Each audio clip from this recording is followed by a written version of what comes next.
Eyes open, the screen flickers. Gradually, I open my eyes. The ceiling lamp flickers. Something heavy is pressing down on my body. My temples throb, and my head is pounding so hard it feels like it might split.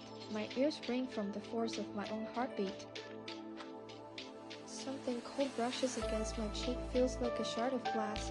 Gently push it away, and it hits the floor with a sharp clink that cuts through the silence. There's something sticky under my palm. Blood. I have no idea how long I've been lying here unconscious. I slowly turn my head, first to one side, then the other. Shards everywhere, everything shattered. I try to call out, but the pain rippling through my body makes it hard to force out even a single word. What happened? Am I alone here? And most importantly, can I even get out of this? These thoughts pulse together with the pain, but there are no answers, only silence and the flickering light above me. Shane, where is everyone? I whispered, barely audible.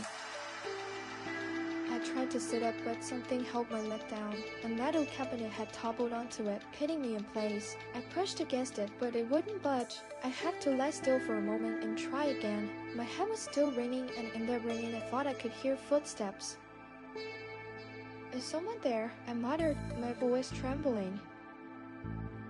Don't move, I'll help you, he said firmly, and pushed the cabinet aside. Thank you, but who are you? I asked, confused, unable to recognize his face. I'm Ross, from the research center at the neighboring station, he said confidently, offering me his hand. He knelt beside me and carefully examined my legs, running his fingers gently along my shins and ankles to check for fractures or sprains. He moved with such caution, as if afraid to hurt me even more. And for some reason, I trusted him enough not to resist at all. He took a bottle of water from his bag and handed it to me while he cleaned and treated my wounds. I'm Jane.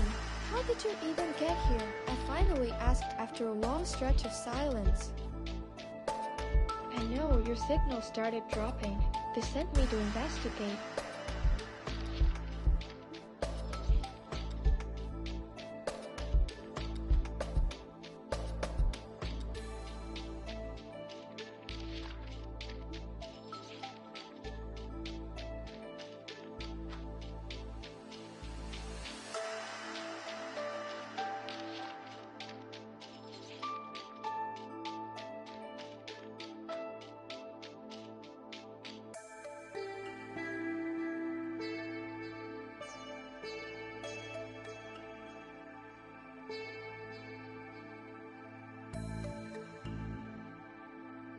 You're welcome, he answered, a little embarrassed. I looked around. It felt like an explosion had ripped through the place. Twisted panels, shattered jars, broken vials of reagents and samples spilled across the floor, and nearby sparking wires dangling from torn apart equipment. Please don't let anything short out, I muttered instinctively as the scene sank in. The air in the lab was heavy, metallic, and my colleagues nowhere. No bodies, no traces, nothing at all. We need to check the station. Someone might need our help, I said with newfound resolve as I slowly pushed myself up and headed toward the door. I'm going with you, he said. We stepped into the corridor. There was no light at all, only red emergency lamps flickering along the walls. Each pulse of the light beat like heartbeats against the metal surfaces. We need to get to the command module, I said, looking at Ross. Good call. We moved slowly, watching every step as we headed toward the command section. My heart pounded in my chest, and my palms were slick with sweat. We tried to stay quiet. We had no idea what could be waiting around the next corner. What worried me the most was the same question looping in my mind: where did the entire crew go? There were 6 of us, and now everyone except me is gone. Not a single person in sight, not even a body, nothing. My only hope was that they were all gathered somewhere in the command module.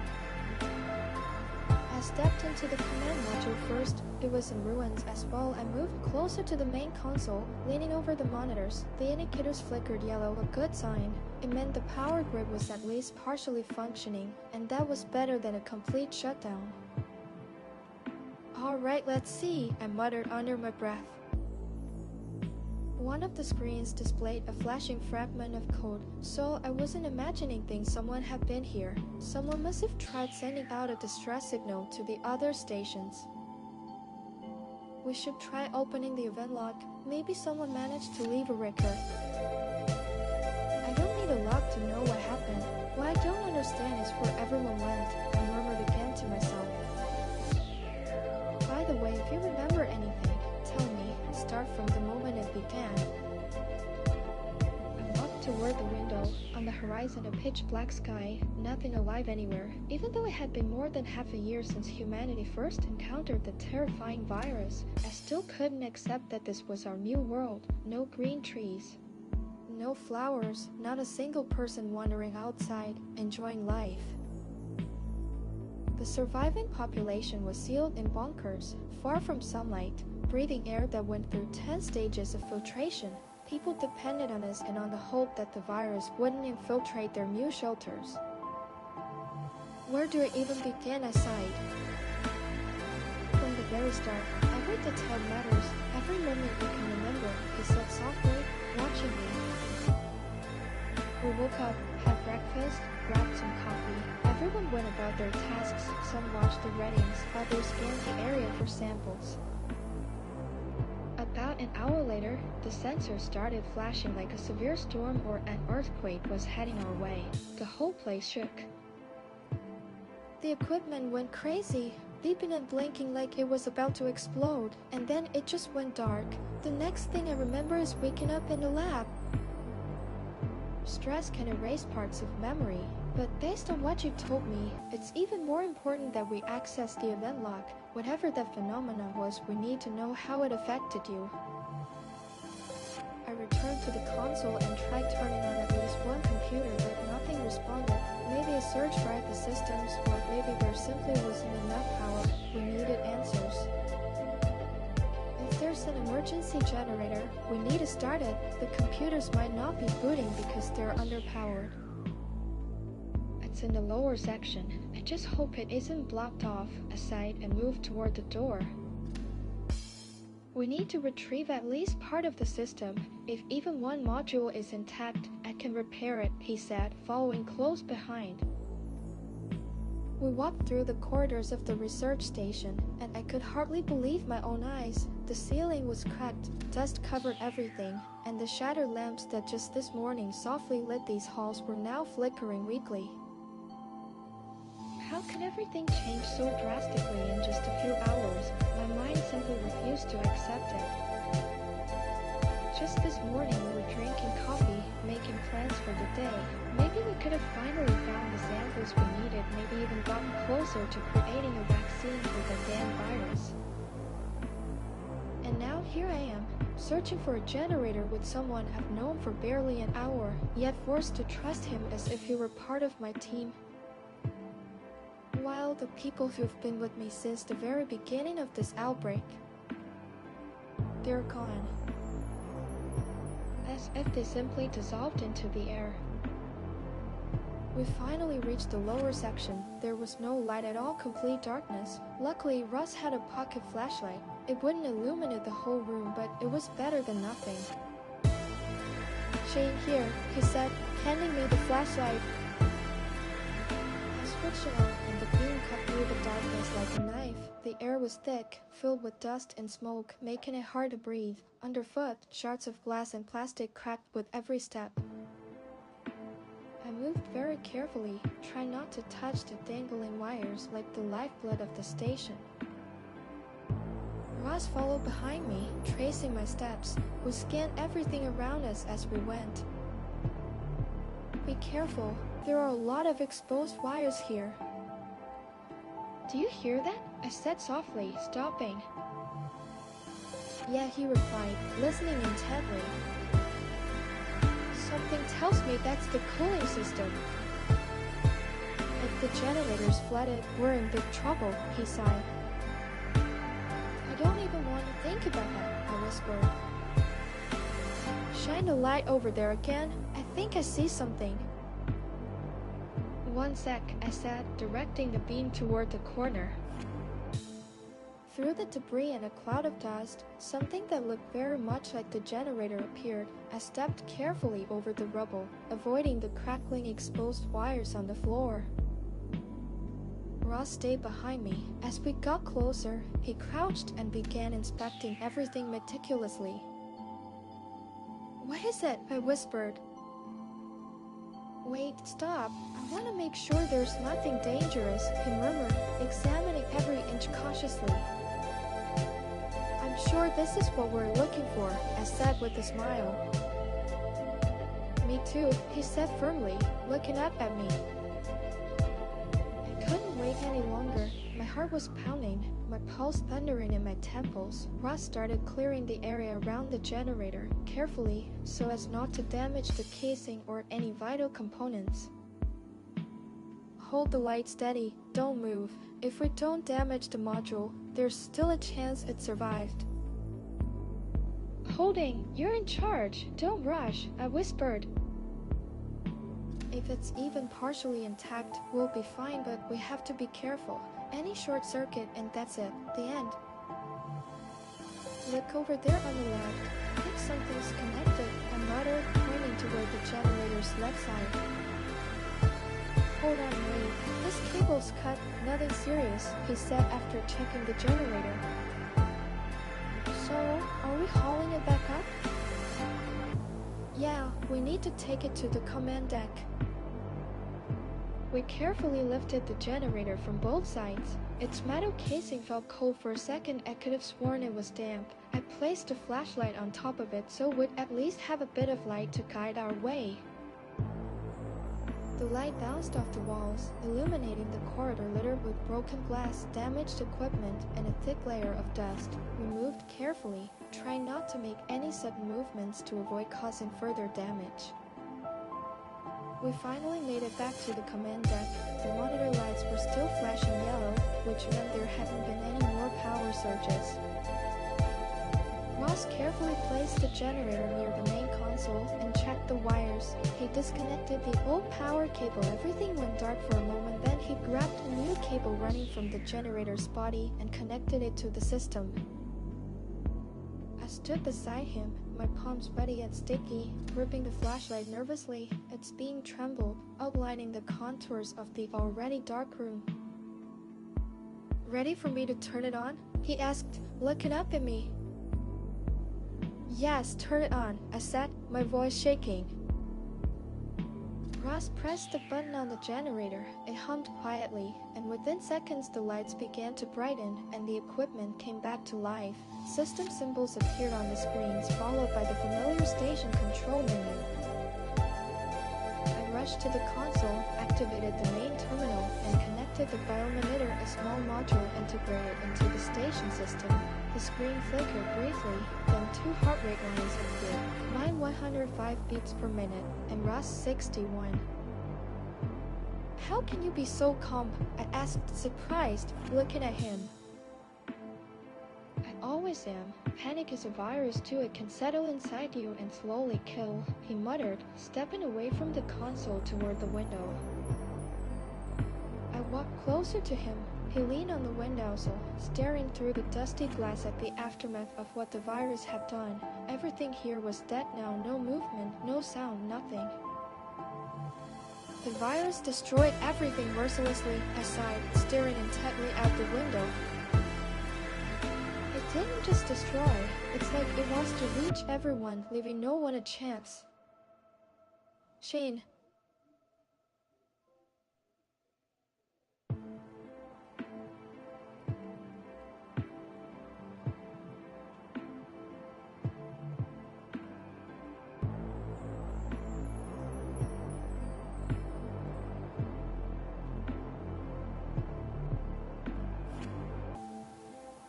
I wish I had your confidence. Considering the situation we're in, you're quite the optimist, he said with a smile.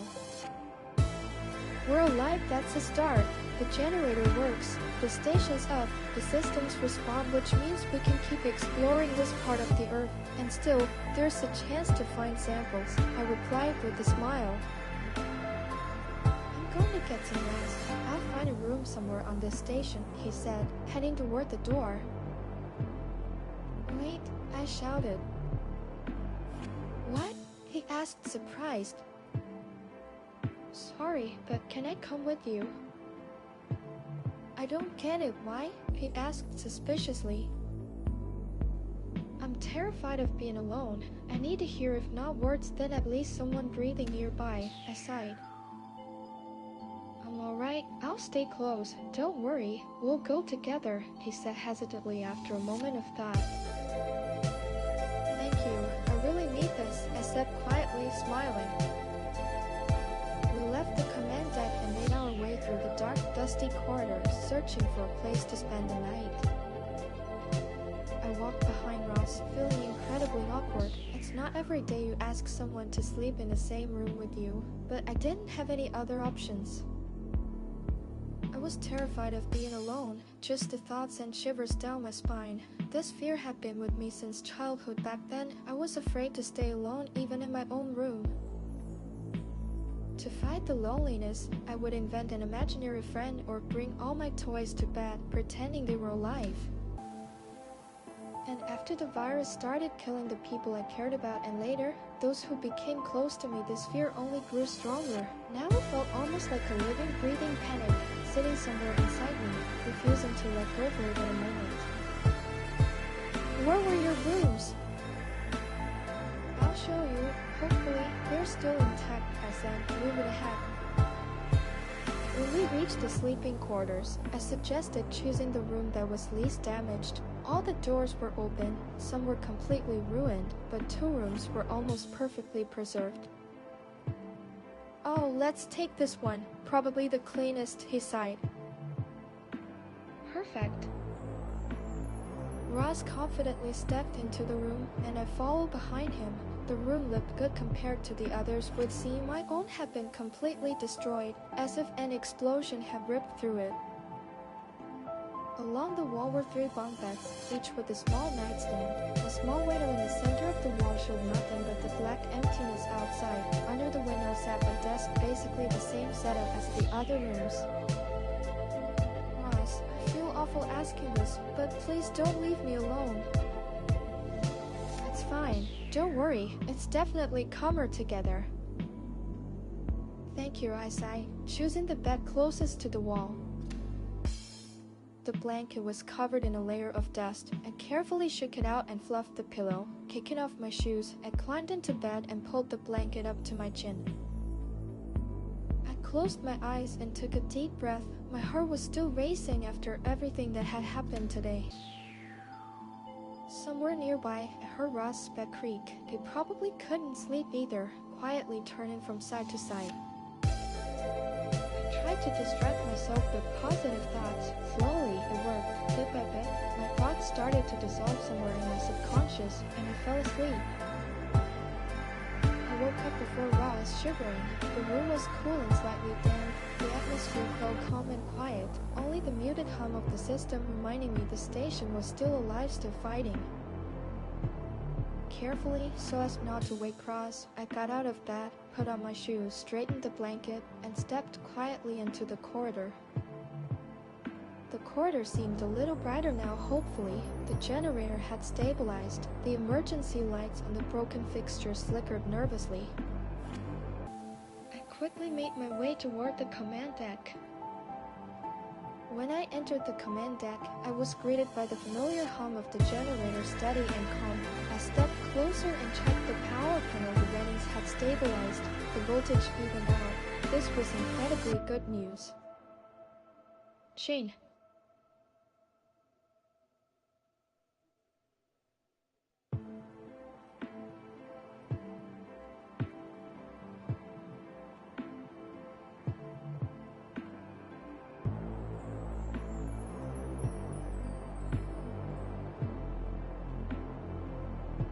I I ran out into the corridor and without looking back sprinted toward the sleeping quarters as fast as I could. The lights on the walls flashed past my eyes and my footsteps echoed beneath me.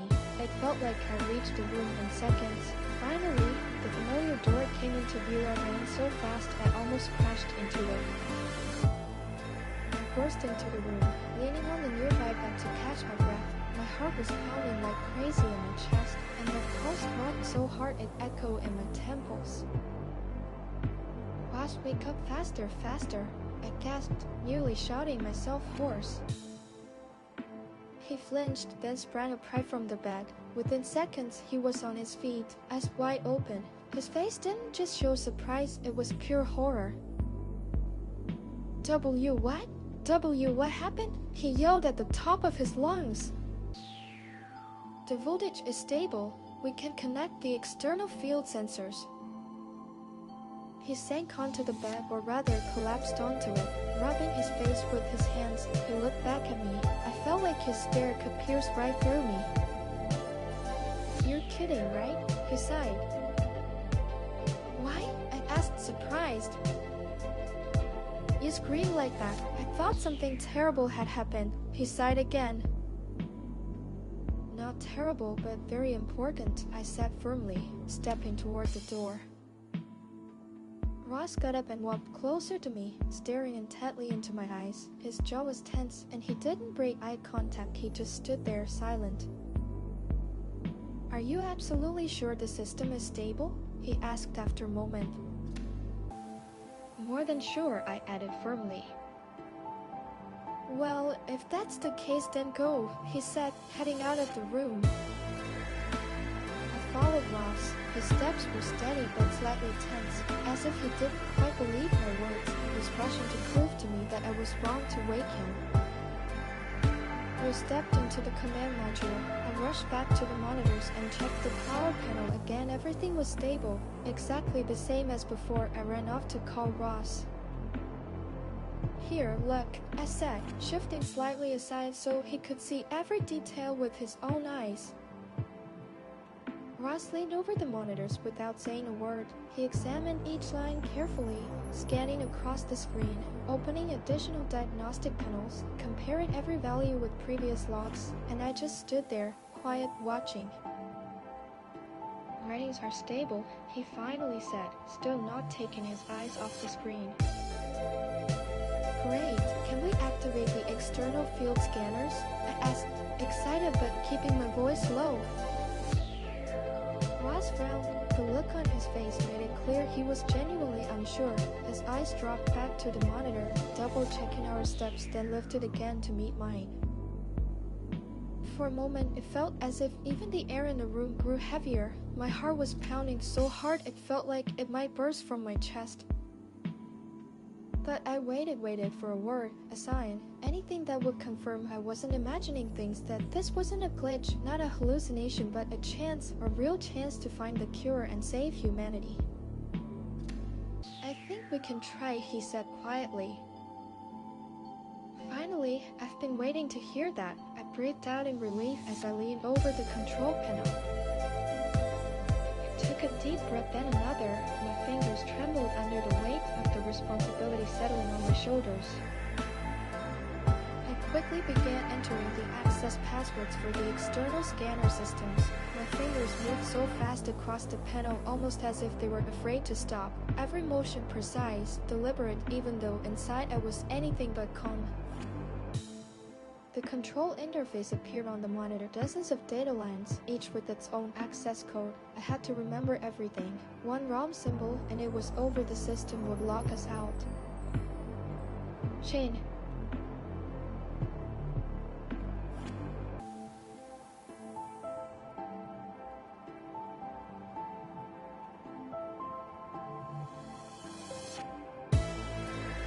The loading emblem appeared on the screen, which meant everything was correct. Now we could only hope the system and the power grid would hold through the initial Ashanias.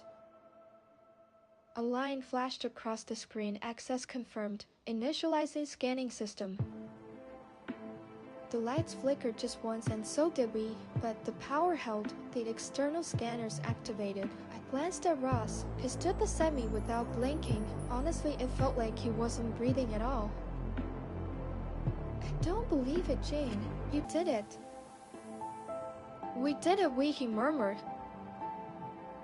Ross sat down beside me. I glanced at the biomagnetic pulse 105, to 61, as always. We sat in front of the main console staring at the monitor. My heart was beating so fast it felt like it might explode. The scanner surged at full power, sweeping every inch of the landscape.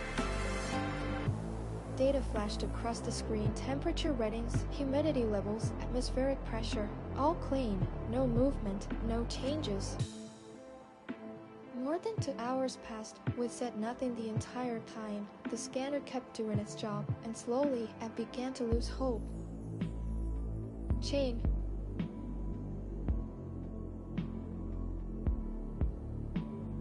Jane, not all at once. We'll get it. You'll see, he said. We've been sitting here for hours, and nothing, not a trace. Right now, there isn't, but we'll find a cure, and if not us, then someone from the other stations. But it will happen, sooner or later, he said, trying to calm me down. I took a deep breath, and he was right. Maybe I just needed to wait a little. Perhaps I was overthinking it. Then, among the even lines on the graph, a first blip, like a pulse from outside breaking onto our monitors. A small red dot flashed in the southern sector of the station and then disappeared suddenly. Jane. Yeah, I saw it. What do you think it is? I don't know. I stared at the monitor, waiting for the graph to spike again, hoping it was an assistant glitch or a voltage spike, but the screen remained stubbornly silent. Readings are stable, no hint of change. The command module was engulfed in silence, so thick I could hear my own breathing. Ross sat next to me, perfectly still. Suddenly, the silence was cut by a sharp beep, beep, beep. The monitor flickered again, and this time, the dot lingered longer on the screen. What is that? Can you make it out? No, I can't see it clearly. Neither can I, but I'm certain it's not a glitch. The scanner is picking up a heat wave, low, but it's alive, I muttered under my breath, afraid to say it out loud. Ross' fingers flew across the control panel, activating additional analysis modes. The cooling fans roared louder than usual, and the system began processing the data far faster. Anomalous phenomenon. We need to go check it out, I said sharply. What? He added, nervous. And what do you suggest? I snapped back, looking at him. Clearly not risking my life, he muttered begrudgingly in reply. Then don't go. Stay here. I'll go alone. I pushed myself up from the chair. The leg scraped harshly across the floor, so loudly the chair nearly toppled. I made a deliberate turn and headed for the door. I dashed into the hallway. Unlike Ross, I still have hope to find an antidote to the virus and finally walk on the surface again without protective suits or devices, not spend the rest of my life locked inside these stations. Where are you going? Wait, he shouted and ran after me. I'm going. If this is a chance, we have to take it. You don't know what's out there. We need more data first. If that something is infected, do you understand how dangerous that is? All the more reason to go. If it survived the infection, then whatever it is might be the key to saving us, I said as I hurried toward the laboratory. Ross followed quickly behind, still trying to convince me to stay on the station, but it was pointless. I'm 100% certain in what I'm doing. Jane, what key? Do you understand this thing could be a threat to you? We live in bunkers. Everything is a threat. How have you not figured that out yet? You know what I mean. Don't rush. Let's observe it a bit longer. Why waste time, especially when we barely have any left? I muttered sharply, walking down the corridor. The scanner picked up a heat wave, yes, but its shape is unstable. It could be a mutation, could be a trap, could be anything. I turned to Ross, staring straight into his eyes. Everything inside me was burning fear mixed with a fierce, unshakable certainty. I'm so close to the truth. I'm going out there, and I'm going to find out what it is, I finally said after a tense pause. You're so stubborn, he snapped. If we're going to be afraid of everything unknown, we might as well shut down the stations right now and bury humanity along with it. Just let it die, I shouted, frustrated. Fine, I'm coming with you, he finally sighed after a long silence, rubbing his face with both hands. We entered the laboratory. I looked around, so much equipment, cases, syringes and sample vials, various sensors. Everything seemed extremely important. Everything might be needed, but at the same time, most of this would just be extra weight we couldn't carry. Alright, let's make a plan. About what? I asked, curious. We go, but we do everything by protocol. Helmets, all gear must be checked thoroughly, and we take an extra communication channel. He listed the protocol nervously. And no heroics, got it? He added after a moment in a calmer tone. Alright, Ross, okay, we'll do everything you say, I replied. Understand, I want to live just as much as you do. Everything will be fine, I added, looking at him. I grabbed my backpack, and we started packing all the necessary items. Even though I tried not to show my fear to Ross, my trembling hands gave me away, but he pretended not to notice. On the broken shelves, among the shards of glass, I found a dozen ampoules of stabilizing fluid, tweezers for collecting samples, and bio lab testers. These were crucial supplies for our mission right now. I felt an enormous responsibility not just for my life, but for the lives of others, people who had somehow survived. Our priority is safety, remember? He asked, concern in his voice. Yes, I murmured, my voice slightly anxious. Your backpack gets everything for sample collection. Mine gets everything for our safety. I stayed silent, just nodded in agreement. Out of the corner of my eye, I watched Ross confidently pack radios, a flashlight, a biological scanner, and an ultraviolet lamp into his pack. Then he moved carefully through the lab ruins, scanning for everything we would need. He worked quickly and without unnecessary words, yet each movement carried a tension impossible to hide. I in turn packed everything and even more for sample collection, then fastened my backpack. It was heavy but manageable. I suggest we return to the command center and double-check everything one last time. Alright, let's go, I said, heading toward the corridor.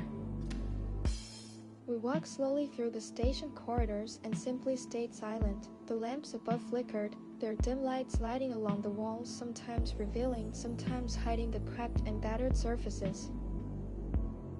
Ross walked ahead, his steps confident, his gaze determined. He scanned every turn, every corner, as if hoping to spot something else important, something we needed. Round the corner, the command center came into view. Ross quickened his pace, and I followed alongside him. Stepping over the threshold and entering inside, I stopped, took a deep breath, then a sharp exhale. Well, why are you standing there for? Let's check everything one more time, he said, turning his head toward me and walked to the main panel. We sank into the chairs. Ross powered on the instruments, and the monitors lit up with a cold glow, first the main one, then the side panels.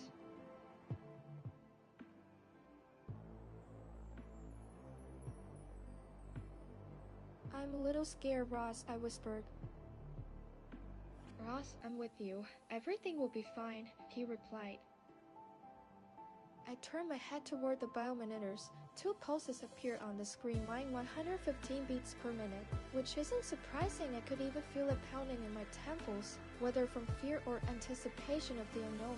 And Ross's pulse steady as always, 61. How can someone always stay so calm, I wondered. How can you stay so calm? I asked quietly, looking at him. Ross, what would my anxiety change? It would only cloud my focus, he said with a smile. I let out a heavy sigh and glanced back at the monitors. 1 warrior is enough for us, he said, laughing at me. Very funny, I replied, dripping with sarcasm. The scanners were silent, not a hint of anything beyond the dome. Shane, there's nothing. What should we do? I'll take the coordinates of the previous spot where the heat flare was detected. Let's check it out. Now that we're all geared up, there's no reason to back down. Grabbed the coordinates and we headed toward the main airlock. We entered the main airlock. I scanned the room with my eyes. The suits we needed didn't seem damaged, but it was worth double checking. So, are you ready? I asked, my voice tense. Ross, I think so, he muttered in reply. We put on the suits, fastening layer after layer to leave no gaps for outside air to seep in. Connected the filtration systems and carefully checked their functionality. We inspected every valve, every tube, everything was checked twice to be absolutely certain that nothing would endanger us. Next came the helmet. It was heavy, but the weight was only noticeable for the first few minutes. After that, my body adapted, and it felt like a part of me. The helmet's edge snugly fit against the suit's collar, forming a perfect, tight, airtight seal. Shane.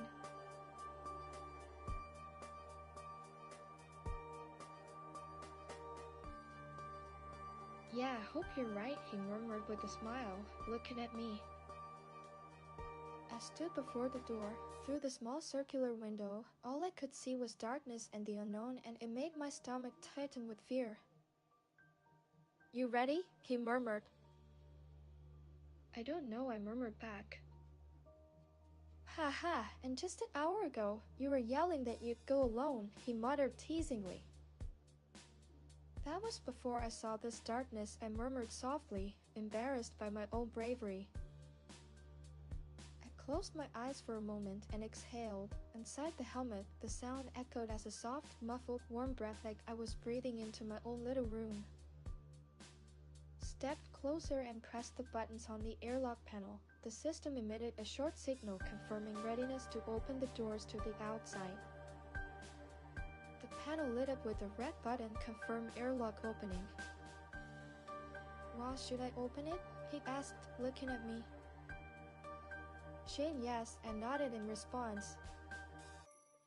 My hands were shaking, my heart pounding so fast it echoed through my suit. Instinctively, I took half a step back. I didn't know why, but it made me feel a little calmer. Ross pressed a button, and with a hiss, the door slowly began to open. We stepped out beyond our station. Immediately, a strong gust of air hit us from the darkness, heavy and alien. The doors behind us hissed and slammed shut. My sensors picked up a sudden temperature shift. I turned on my flashlight and shone it ahead. We might have to split up, he said, peering into the distance. Why? I asked nervously, looking at him. Don't worry, it'll be fine. We're always connected. Thanks to the built-in microphones linked between us, we'll hear every word the other says, he reassured me. And if the connection drops? It won't. You're not alone. I'm right here, just a few meters away. Shane.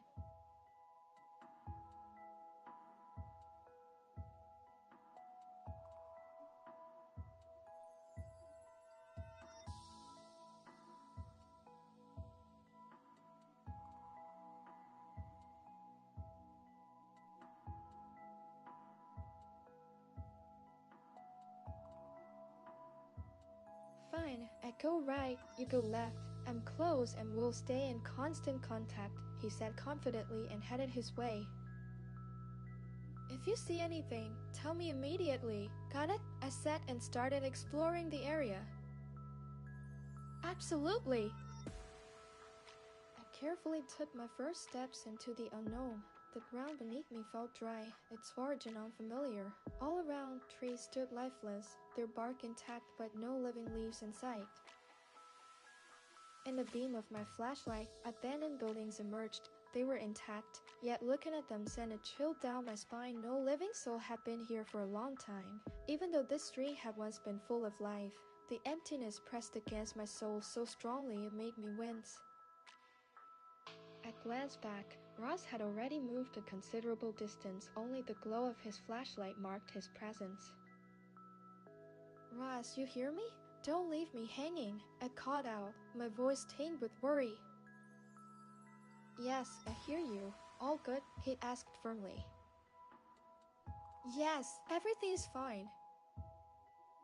If you see anything, tell me. Of course, just don't go to the signal alone, okay? Of course, we'll go there together. I activated the scanner to check the surrounding area, but everything was clean, no trace of anything living. Ross, it's all clear here, I said with a sigh. Mine too. What do we do now? I'm marking your location. Hold on. I stood still, waiting. My breathing had quickened slightly, but I tried to keep it under control so I wouldn't lose myself to panic. In my headset, I heard short rhythmic clicks. Ross was searching for my geolocation data. Got you, Jane! Oh, finally some good news, I added, laughing. You're close to the spot where the signal came from. Hold tight, I'm coming to you, he muttered. A chill ran down my spine for some reason. I nervously glanced around. It seemed clear. After Ross's words, every little rustle now felt like a warning. The light from my flashlight flickered with my movements, and every time the beam swept across the walls, I jumped, thinking I had caught someone moving. Jane.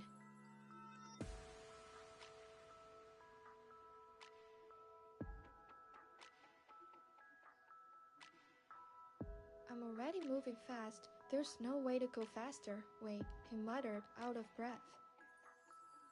It's easy for him to say, wait, when all that's running through my head are bad thoughts. My heart is in panic. I can't control it at all. The pounding echoes against the walls of the helmet, ringing painfully in my ears. I turned my head to the side and noticed a shadow on the horizon. My heart stopped for a moment, and a cold shiver ran down my back. Ross, is that you ahead? I asked, my voice trembling.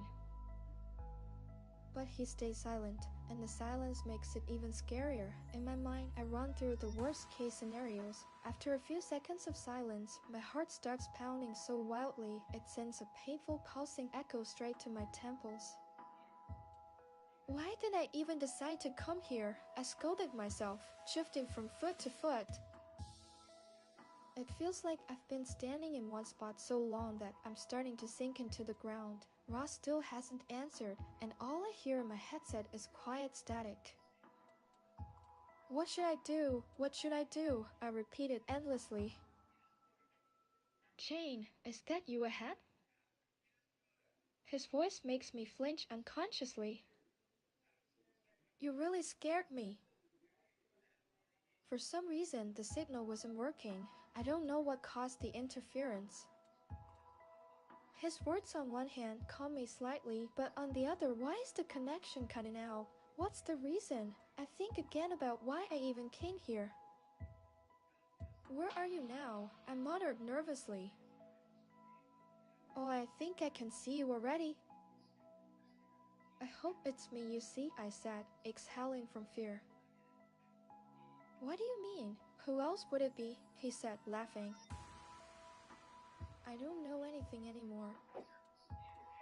I stared closely at the silhouette approaching me. It really did look like Ross. With every step, my doubts that it was someone else faded. Shall we go? He said, arriving beside me.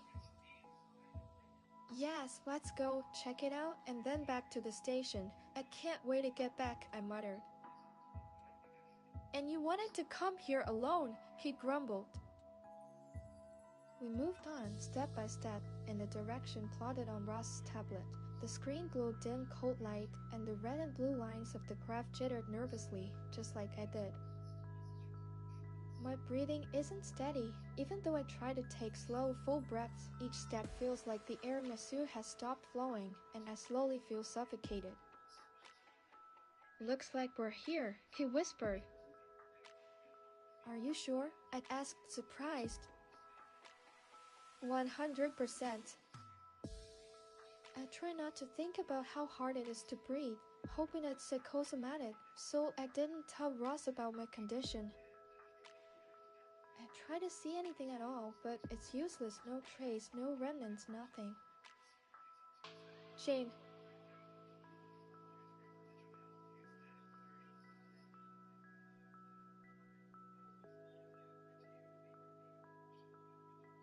Indeed, nothing. It's as if the signal was just some kind of mirage, he sighed. I took a few steps to one side, and Ross moved to the opposite side from me, holding his flashlight closer to the ground. It looked as if he was afraid to miss the tiniest trace.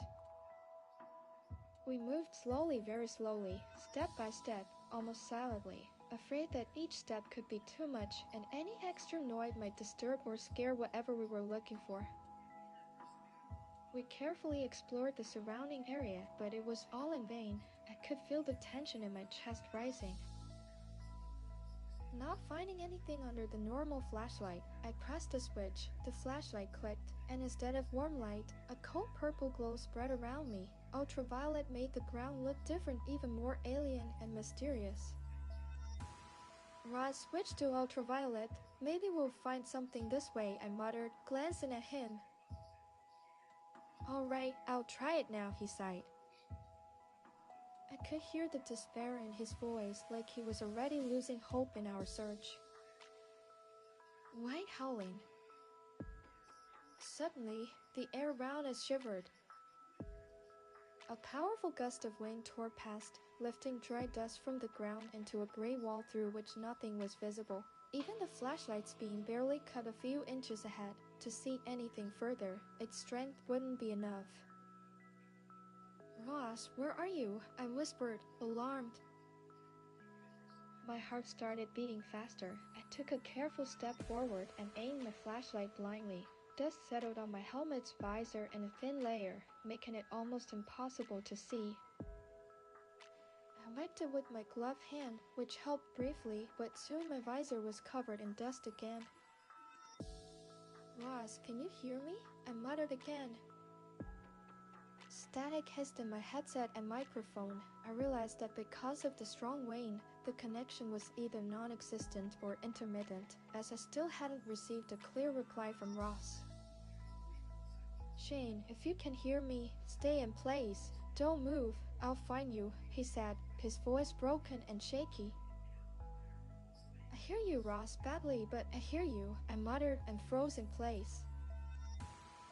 The gusts of wind didn't ease, on the contrary, they twisted even more fiercely, as if the wind were playing with us, circling around.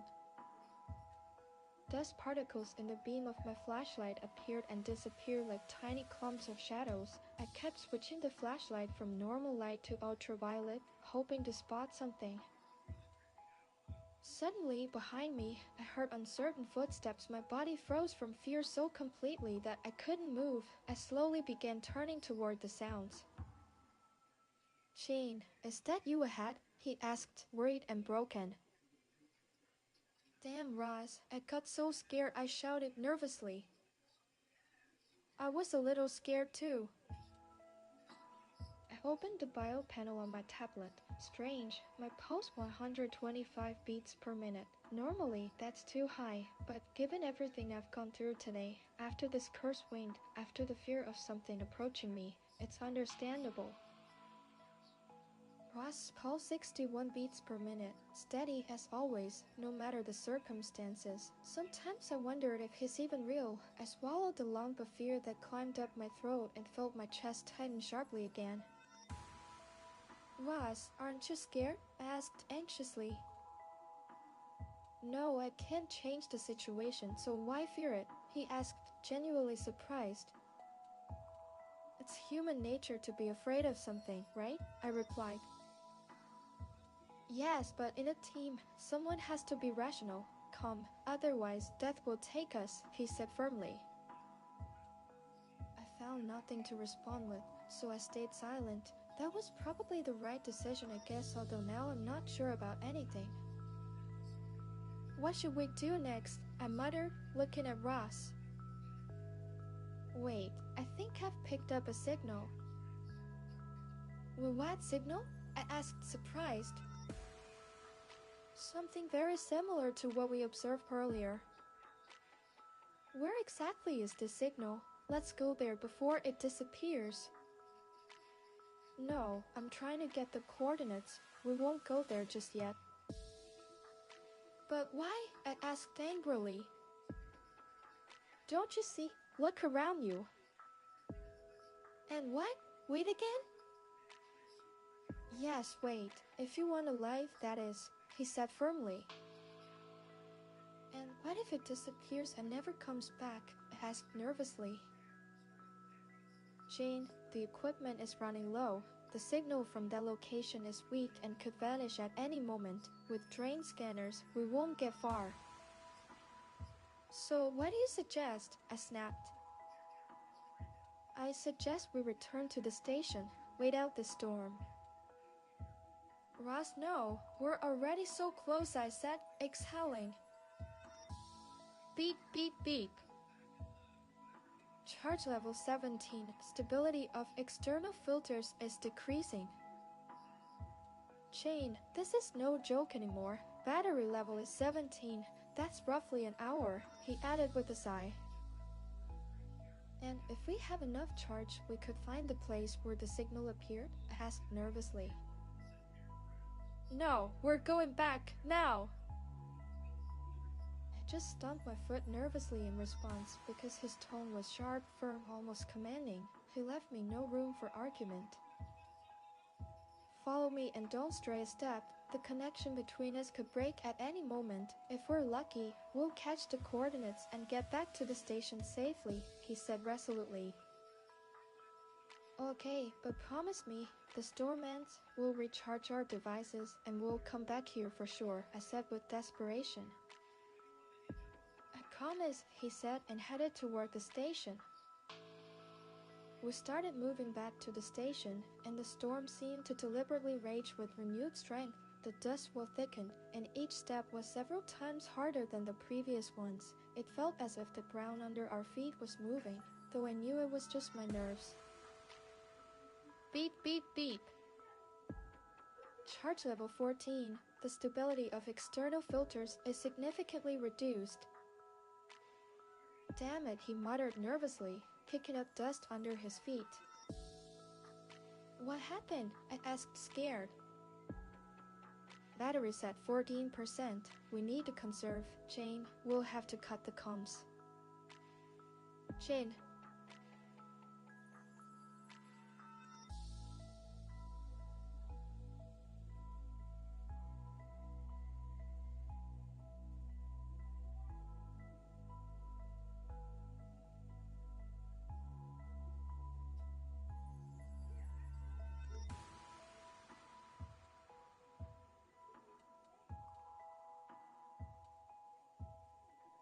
Jane, we have to, otherwise we'll die out here. Damn it, Ross, but don't go far. Always stay close. Alright, we continue as planned. I go ahead. You follow me and don't fall behind. Okay, I sighed. I felt Ross cut the comms. Inside my helmet, it became silent, so silent that it felt like I'd lost my hearing. The sudden emptiness inside made everything contract. Even my own breathing sounded different. and the abyss in my mind seemed to press against my skull from the inside, and over time, this silence turned into an insistent high-pitched squeal that stubbornly grew, cutting through the quiet in my helmet. The nasty squeal mixed with the pounding of my pulse in my head, turning into a long steady buzzing, the kind you want to run from, or at least cover your ears with your hands, even though they were already hidden beneath layers of armor and metal. Even though I could see Ross ahead, inside I still felt as if I were left not just without comms for a short time, but completely alone, just me and this forsaken land. On the horizon, our research station came into view. We got closer, Ross entered the access code, and the doors hissed open. We stepped into the airlock. At the entrance, we took off our suits and left them in a special container for equipment sterilization. We then went through a small airlock near the doors, where our bodies were treated with an antiseptic solution. It's a special safety procedure to ensure that no foreign particles from the outside get onto the station. We changed into fresh clothes, and Ross unpacked his backpack, taking out all the necessary equipment that needed recharging. "Look how lucky we are," he said, showing me the screen of his tablet. "Battery level 2, external filter stability offline, system shut down in 5 minutes. Wow, we really got lucky. We made it back to the station just in time. Yes, if we had gone to the second signal location, even if we found something, no one would have ever known about it, because we would already be dead," he said with a sigh. "Yes, Ross, don't make things up," I muttered nervously. Though I really understood that if I had listened to him from the start, this whole trip definitely wouldn't have happened. "Let's go to the command section, we'll figure out what to do next." "Ross, we already know what to do. You promised we'd return to that place," I said firmly. "First, charge everything, then we'll talk. Or do you actually want to die?" "I'm not heading out there right now, and I wouldn't recommend you do it either. We go when we're ready." "But if we don't go as soon as possible, we might lose our only chance." "Yeah, and we might actually keep ourselves alive." "I'll check if everything's functioning properly. You start preparing. We'll leave in a few days." "A few days? No, no, no. That's way too long." "I'm done arguing. Just do whatever you think is best," he said and walked out of the room. His sudden shift in tone startled me, but he wasn't wrong. Going out there right now was a death sentence. Still, waiting several days? Absolutely not. I'll go the moment everything's charged. I'll head out the moment I'm able. Next day morning. If he refuses to go, then I'll go alone, but damn, this is terrifying. I have to push myself past this. If not me, then who? There won't be another chance. Stepping outside the station, I headed straight toward the signal, trying my best to keep myself from slipping into panic. Ignoring everything around me, I just walked step by step, trying to hide inside my suit as if it could shield me from my own fear. I had no idea how much time passed since I left. I completely lost track. My head was filled with a constant white noise and this tiny hope that maybe somehow Ross was watching me. Maybe he even followed me.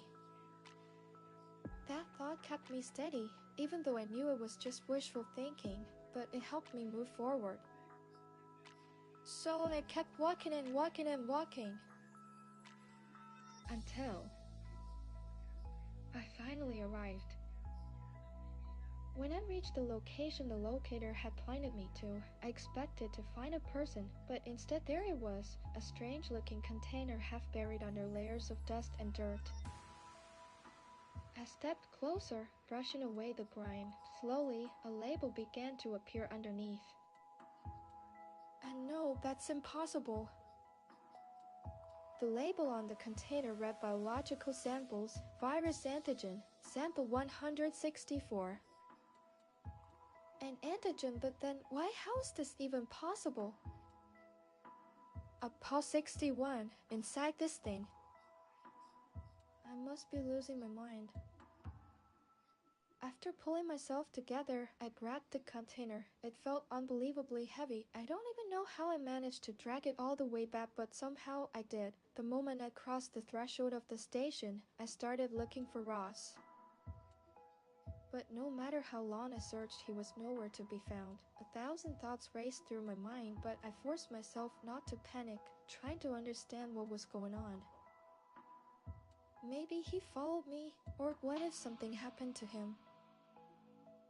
I tried searching for him several times, but the radar showed only me and the container. The same container giving off a heartbeat, like there was a living person inside. I didn't dare open it. I just waited for help, for Ross, for something, anything that could pull me out of the suffocating feeling of helplessness. I simply had no idea what to do next. Unknown male voice over here. Someone's here. She's alive. Unknown female voice. No way someone actually survived? Unknown male voice. Yeah, and judging by the looks of it, she's the one who brought this container. Unknown female voice. You managed to do that alone? That's impossible. Unknown female voice. Check the area. Maybe there's someone else nearby. Unknown male voice. Unknown male voice. No, she was here alone the entire time, although it seems like she kept talking to someone named Ross. Unknown male voice. But look, there's no one on the cameras except her all this time. Unknown female voice. She was talking to herself? This looks like a severe case of post-traumatic psychosis, likely triggered after her entire team died, and she ended up completely alone until she found this antidote. Unknown male voice. Poor thing, get her immediate medical attention. She's done too much to die like this, here and now. Unknown male voice. Maybe because of her we might actually be able to save everyone, because of her alone. Ross, where are you now? I'm scared to be alone. You know that. You always knew that. So am I. The end.